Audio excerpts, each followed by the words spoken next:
Porque é que a Igreja não aceita o exorcismo? Porque não forma o Vaticano exorcistas. A Igreja aceita o exorcismo, a Igreja não é contra o exorcismo. Como eu expliquei um bocadinho no início, a Igreja é muito cuidadosa. Não se improvisa um exorcista, portanto exige algumas condições, tem que ser um padre que se preparou, etc, etc, etc, nomeado pelo bispo, porque, como eu expliquei, é um ministério delicado. A pergunta mas se calhar que a pessoa queria é: mas senhor padre, mas porquê é que é tão difícil encontrar um exorcista? Porquê é que é tão raro encontrar um exorcista? Essa é outra pergunta, muito importante. Fundamentalmente, na minha opinião, isto é a minha opinião, dois motivos históricos que estão um bocado interrelacionados. Um é porque entrou, mesmo na mentalidade da Igreja, digamos assim, de nós, filhos de Deus, uma mentalidade muito racionalista. Com o grande progresso das ciências experimentais, a medicina cresceu muito, a física, hoje em dia a técnica, com os grandes progressos, assim, nós entusiasmámos-nos e achámos mal, que agora a química e a física e a medicina explicam tudo. E, portanto, que os anjos... isso não é bem assim, Sr. Padre. Os anjos não existem. São figuras de estilo, para dizer que Deus está perto, não é?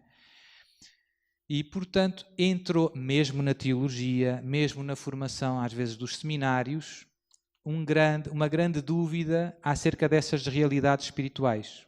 Os anjos não existem, portanto, se os anjos não existem, não faz sentido haver padres que expulsam o demónio, porque o demónio não existe, é uma figura de estilo.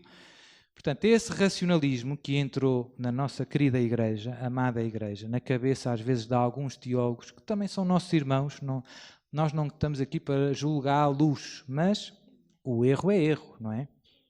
Nós não queremos julgar as pessoas, mas o erro, temos que alertar o erro para permanecermos na verdade.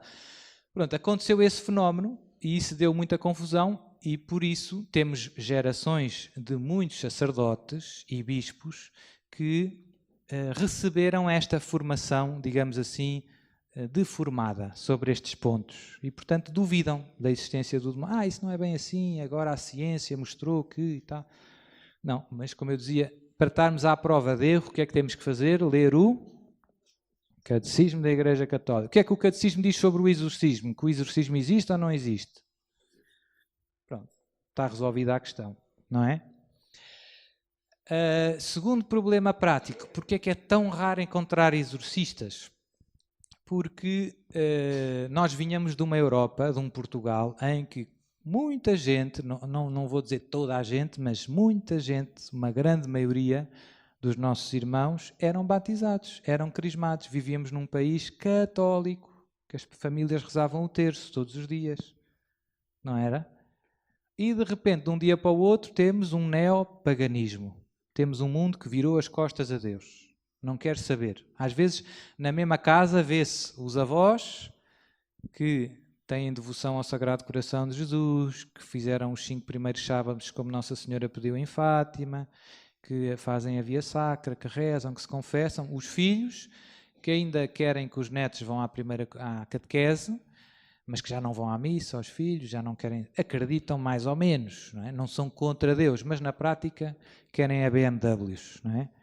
E os netos que vão à escola, aqui ao liceu, e que se riem dos avós, porque ainda acreditam em Deus e gozam disso, mas que andam a jogar os jogos do Charlie Charlie, a invocar os espíritos, etc, etc, etc.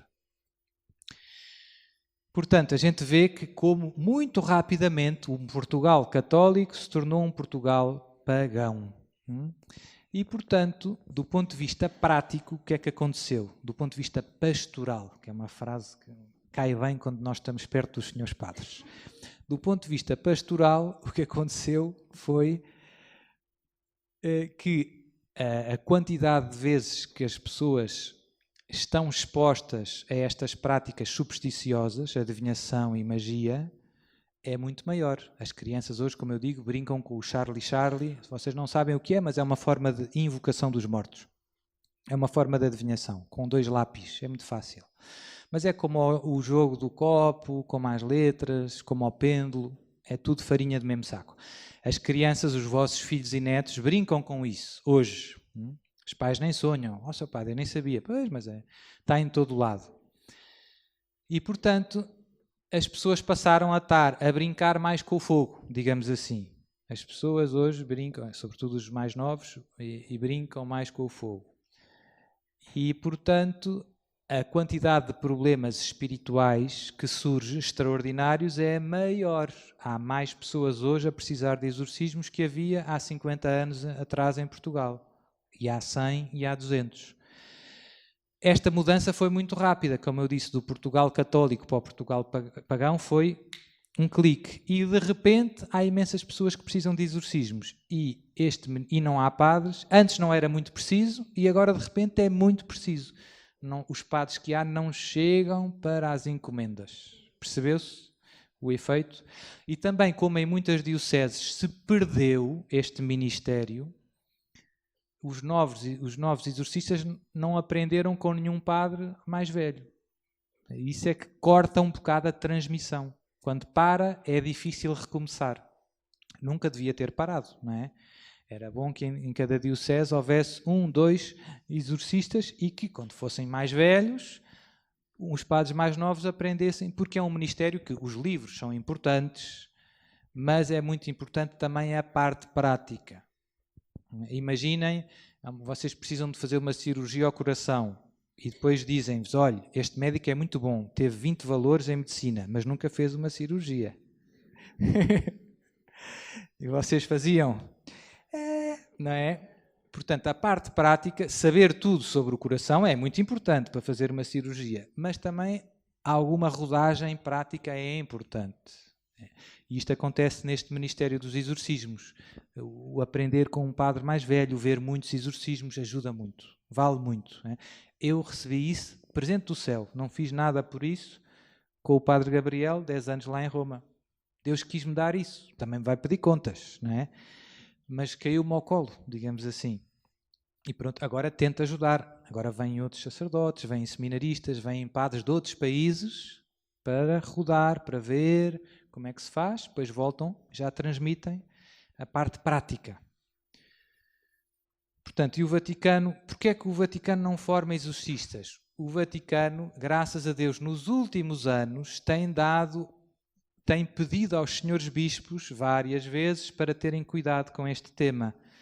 Há pouco tempo, há 2 anos ou 1 ano, a Congregação do Clero reconheceu a Associação Internacional de Exorcistas. Ou seja, o Vaticano reconheceu uma associação de padres exorcistas internacional. Foi uma coisa muito importante. Agora, há poucas semanas, houve na Congregação para o Clero. A Congregação para o Clero é como se fosse o Ministério dos Padres, ou seja, como se é o organismo da Cúria Romana que ajuda ao Papa a tomar conta do clero, dos padres do mundo inteiro, digamos assim. Há poucas semanas houve uma reunião na Congregação para o Clero, convidaram para falar aos responsáveis da Congregação para o Clero, o presidente da Associação Internacional dos Exorcistas, para a Congregação para o Clero ajudar o clero, no fundo, e os bispos a perceber. Os bispos fazem parte do clero, mas também há uma congregação para os bispos. Não é? Portanto, isto para dizer, o Vaticano tem feito muita coisa nos últimos tempos, mas as mudanças não são assim de um dia para o outro, é devagarinho. O Papa Francisco tem falado várias vezes no demónio, na existência do demónio. Quem tem aí o meu livro, na contracapa, nas costas, diz aí uma frase do Papa Francisco, o demónio não é um mito. Deixa-me ler.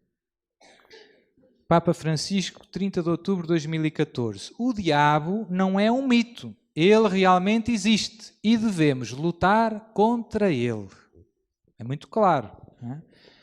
Agora, há pouco tempo, houve um curso para confessores em Roma. O Papa Francisco escreveu uma carta para os cursos dos confessores e disse que os confessores deviam estar preparados na confissão para discernir os casos de distúrbio espiritual das pessoas que precisam de ser enviadas para um exorcista. Portanto, o Papa tem mandado várias. Só que isto não muda assim de um dia para o outro. Ele tem feito a parte dele, vai falando do tema, vai dizendo, pede aos bispos. E depois, mas também o bispo até pode querer. Eu quero um exorcista. E depois vai ter com um padre e diz, olha, estás disponível para ser exorcista? Ai não, por amor de Deus, eu não. Ai, não, senhor padre, o senhor está disponível? Ai não, Deus me valha. Às vezes é difícil para o bispo encontrar um disponível, não é? Pronto, portanto, há um sem fim de problemas práticos que é preciso ir superando, mas o que eu noto, agora a boa notícia, é que as coisas estão a mudar para melhor devagarinho. Exemplo, em Itália, quando o padre Gabriele à Morte começou a escrever os primeiros livros, havia cerca de 30 exorcistas. Hoje já há mais de 300 exorcistas em Itália. É preciso paciência, não é? Isto não vai. E ele escreveu, foram 30, 40 anos a bater na mesma tecla. Pronto. Cá em Portugal, ao pouco e pouco, não é? Já temos 3. Já passámos de quase. Já teve pior ainda. Não é fácil estar pior. Mas esteve pior. Mas devagarinho, devagarinho, devagarinho, vai-se fazendo caminho. É preciso rezar também por esta intenção.